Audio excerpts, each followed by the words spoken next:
Harka fuunee akkam jirtu hordoftoonni Oro Art Show. Kun qophii Oro Art Showtiin seenessa gabaabaa isiniif dhiyaatudha. Haga xumuraatti nu hordofaa. Oro Art Shows filannoo keessan waan godhattaniif galatooma. Chaanaalii keenya subscribe godhaa.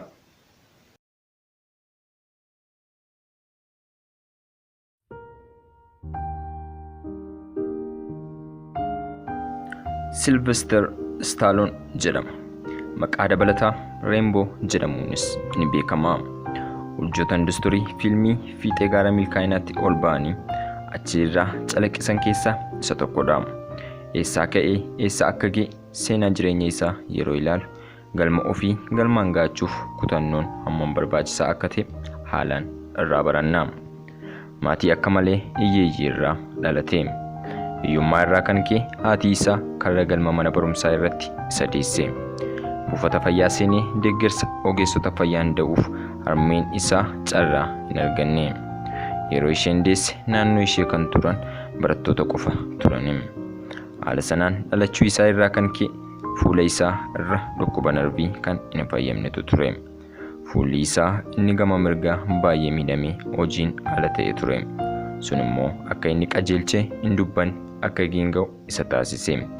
Daran wanti hammaatu immoo hidhii isaa isa gadiin gorora qabachuu waan hin dandeenyeef namoonni isatti ga'isu turani. Nama rakkinoota gurguddoo akkanaa qabu ta'ee utuu jiru galma guddaa tokko kaa'ate. Addunyaa irratti taatoo fiilmii beekamaa ta'uu fi fiilmii namoonni miliyoonotaan lakkaa'aman du'atanii jaallatan hojjechuu ture. Namni akka Stallone taatoo fiilmii akka ta'u yaaduun namootaaf maraatummaa fakkaachuu mala. Isaaf garuu maraatummaa hin turre. Abjuu dirqama raawwatamuu qabu malee.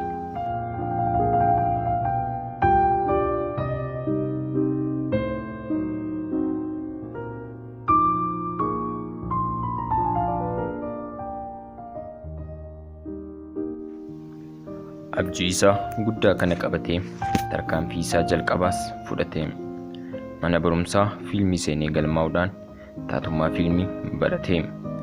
Erga baratee booda taatummaatti qacaramuuf jaarmiyaalee hedduutti iyyatus tokkoon isaanii illee isa qacaruu hin barbaanne. Isa qacaruu miti jaarmiyaan qormaataaf isa dabarsellee hin turre. Guyyaa tokko waajjira tokko seenee amma isin qormaata na qottanitti mana kanaa hin ba'u jechuun sa'aatii 4 guutuu taa'e. Fedhii isaa ajaa'ibsiifatanii qorumsa isaaf kennanis argama jalqabaan taphaan haala isa taasisan. Yoomiyyuu taatoo ta'uu akka hin dandeenye mirkaneessanii fi gaggeessan. Haala kanaan utuu jiru jireenyi isaa ittuma hadhaa'aa adeeme. Haadha manaa isaa waliin sadarkaa itti waan afaanitti qabatan dhaban irras ga'anii. Guyyaa tokko haati manaa isaa itti aartee akkana ittiin jetti. Amma egaa ni baay'iste. Abjuu kee biraan qaqqabamne kana asumatti dhaabi. Hojii si madaalu barbaadu hojjedhu malee qoonqoo nu hin fixin isaan jette. Deebiin inni kenneef garuu kutannoo isaa irraa kan madde ture. Akkas ittiin jedhe. Galmi koo kan bira hin qaqqabamne miti. Ni qaqqabama. Akka ati jettu kana galma koof hojjechuu dhaabee hojii biraa yoon eegale har'aaf waan qoonqoof nuuf ta'u hin arganna ta'a. Abjuu koo isa guddaa garuu gurguruu kooti. Hin ta'u abjuu koo hin gurguru jedhee didee. Dhuma irratti sadarkaa jiraachuun hin danda'amne irra geenyaan saree isaa baay'ee jaallatu $50tti gurguruuf dirqame. Guyyaa saree isaa gurgurate sana yeroo yaadatu akkas jedhama. Jireenya koo keessatti guyyaa jibbisiisaa isa dhumaati jedhee yaadata. Hiriyyaan isaa inni dhugaan saree sana waan tureefi.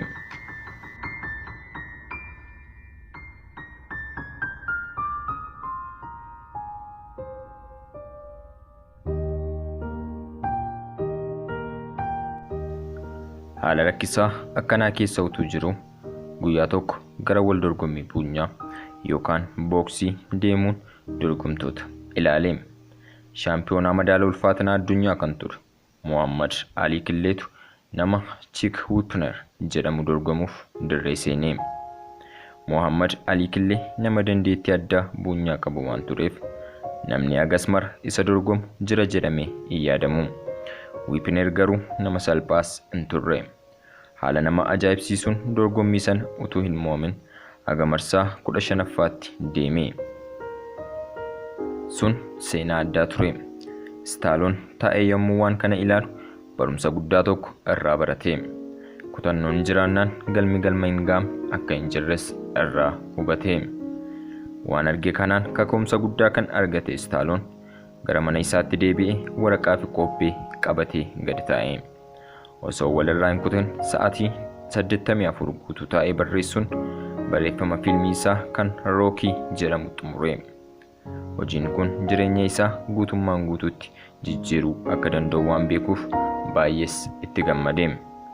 Barreeffama fiilmii isaa qabatee akka isaa irraa bitaniif jaarmiyaalee industirii fiilmii hedduu quunnamullee irraa bitachuuf garuu fedhii kan agarsiisu hin argamne.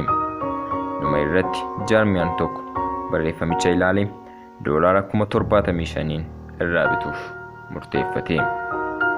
Nama waan qoonqoo isaatti nyaatu illee hin qabne kanaaf kaffaltiin hammi kun baay'ee gammachiisaa ta'uun wallam hin gaafachiisu.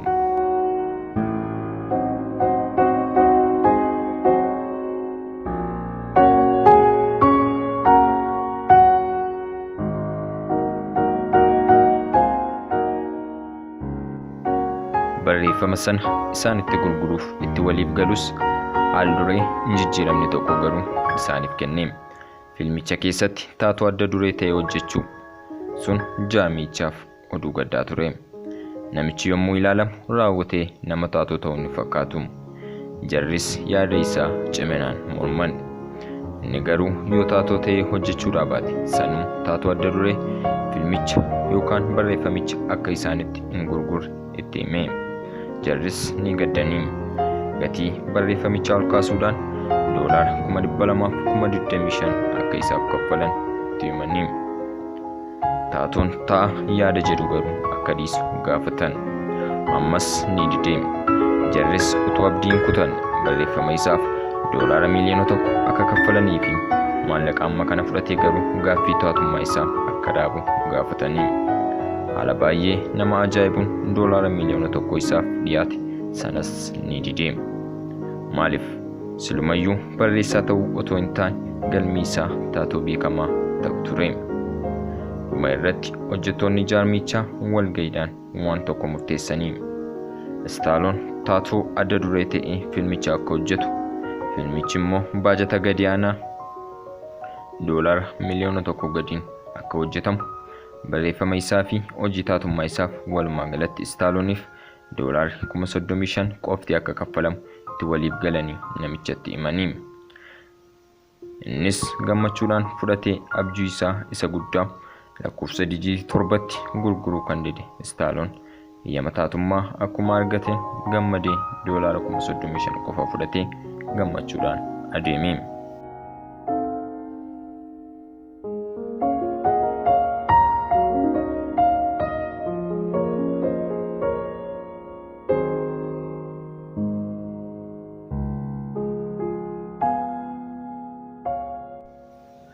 Akkuma achi ba'een hojiin isaa namicha saree isaa isa itti gurgure sana barbaadu ture.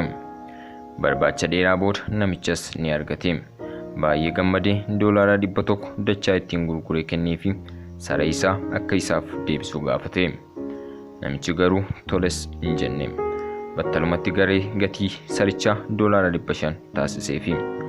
Namichi garuu maallaqa hammamuu yoo isaaf kenne saricha deebisuuf fedha akka hin qabne murteessee itti hime. Stallones gatii sareen ittiin bitamuuf hin yaadamne $1,000 kenneefi. Namichi ammas inuma dide. Stallone garuu waan tokko ni beeka ture.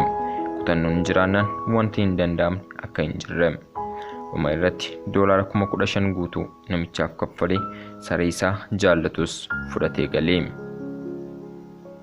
Yeroo muraasaan boodas fiilmiin isaa hojjetame yeroo xumuramu maaltu ta'e ajaa'iba ture. Rikoordii gurgurtaa fiilmiiwwan Ameerikaa hunda caccabsee galii $100,000,000 fi $171,000,000 argamsiisuun wantoota 10 badhaasaaf kaadhimame. Taatoo adda duree filatamaa qabaachuun suuraa gaarii qabaachuu fi daarektera gaarii qabaachuudhaan badhaasa Oscar isa guddichas badhaafame. Ergasii Stallone itti fufee fiilmiiwwan isaa bebbeekamoo hojjete. Fiilmiiwwan hojjechuuf nama kaffaltiin ajaa'ibsiisaan raawwatamuuf ta'e. Fiilmii tokkicha hojjechuuf faayidaalee adda addaa dabalatee $20 miliyoona isaaf kaffalama. Industirii fiilmii Hollywood keessatti taatoo urjii kan dorgomaa hin qabnes ta'uu danda'e.